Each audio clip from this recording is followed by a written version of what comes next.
Ottoman Empire. Byzantium is mine, you faithless dog. My beloved Roxolana, I shall avenge your death. Romance, intrigue, furniture, this fall. Hold it, hold it. Whatever. The Ottoman Empire was one of the largest empires in history. It was a Muslim kingdom centered in what's now the nation of Turkey. The Ottomans dominated their region from the 14th century all the way up to World War I. Through warfare, trade, and politics, their empire shaped the history of the Western world. The story begins at the end of the 13th century in what's now Turkey. The area was controlled by the Byzantine Empire, which was actually the last remains of the Roman Empire. Like the rest of Europe, the Byzantines were Christian. For centuries, their powerful army had stopped Muslim invaders from the east. But it had recently lost chunks of its territory to Turks, nomadic tribes from Asia. A Muslim warrior named Osman was king of one of these groups. Osman and his successors overran Byzantine territory and conquered parts of Europe, where he was known as Ottoman. Their tough, disciplined military seemed unbeatable at the time. Just the threat of battle was sometimes enough. Local leaders would join the expanding empire rather than fight it. After a few decades, the Byzantines were surrounded, pushed back into their walled capital, Constantinople. In 1453, the Ottomans took the city, ending the Byzantine Empire for good.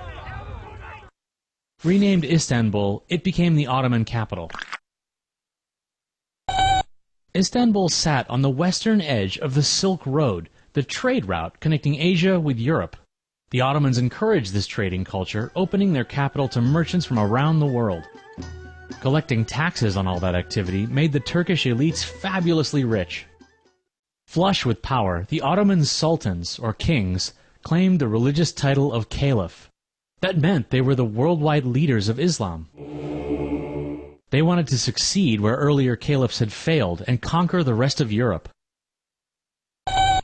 Right, so they could spread Islam's influence, and, in the process, grow even richer and more powerful. The more land the empire acquired, the more it could collect in rent and taxes. So it continued to expand with a combination of force and persuasion. Ottoman elites would marry into the ruling families, and local leaders were absorbed into the Ottoman system. What was once an independent kingdom would become a vassal state, sending taxes to Istanbul in exchange for protection. For the average person in these newly acquired states, life continued pretty much as before. Their local customs were respected, and most weren't forced to convert to Islam. But there was one exception. The Ottomans drafted soldiers from among the children. They were converted to Islam, taught the Turkish language, and trained in military academies. Ottoman rulers considered this a tax on their Christian subjects. Some parents hid their boys, or even scarred their faces so they wouldn't be taken. But others saw it as an opportunity for a better life. Many recruits were trained as elite soldiers known as janissaries.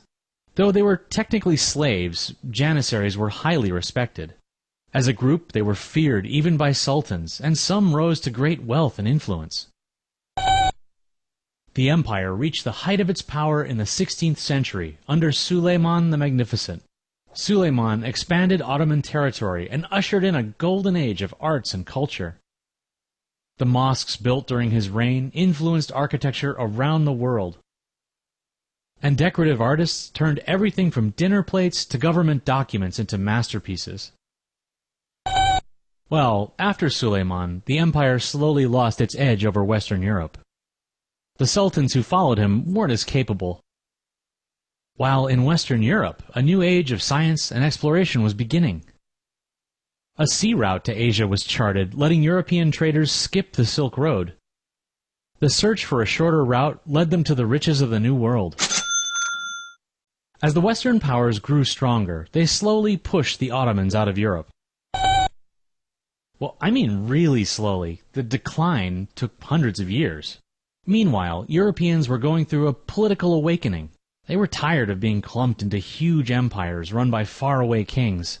Instead, they wanted to form states based on cultural ties like language. These nationalist movements rebelled against Ottoman rule throughout Eastern Europe. Sensing weakness in the empire, rival powers fought for control over its territories.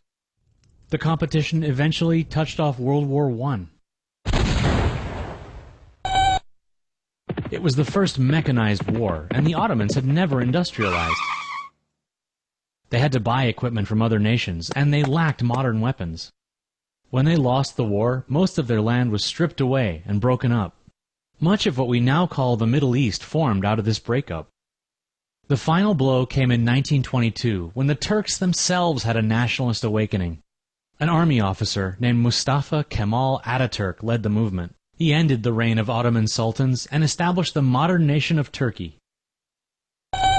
Yeah, it's a complex history. You could spend a whole lifetime studying it.